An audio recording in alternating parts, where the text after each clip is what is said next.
As we wrap up 2025, I've been reflecting on what a year it's been for the University of California.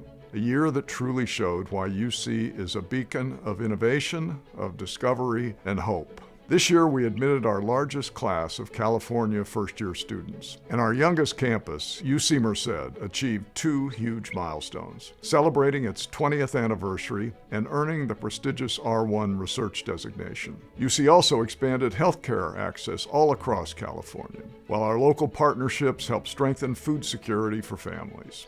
In October, UC set a world record for the most Nobel Prizes ever awarded to faculty at any institution in a single year.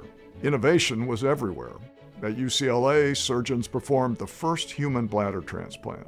UC Irvine Health opened the nation's first all-electric acute care hospital. At UC San Diego, researchers showed us how dogs can communicate with us through buttons. UC faculty and alumni also landed 13 spots on Time's Best Inventions of 2025, from a deep brain stimulation treatment that helped a Parkinson's patient get back on his skateboard, to a compostable seaweed-based alternative to plastic bags. What really makes UC shine is our students, our faculty, and our staff. When wildfires hit Los Angeles County in January, UC first responders were on the front lines, and the campus opened its doors to evacuees.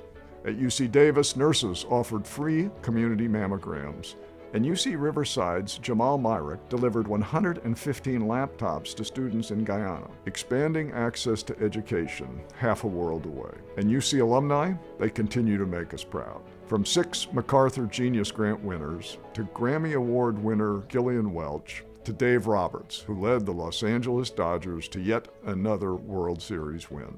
In all these ways, and in so many more, the University of California is lighting the way forward and bringing hope to the future. I'm proud to be part of this community. I can't wait to see what next year brings. Fiat Lux, let there be light.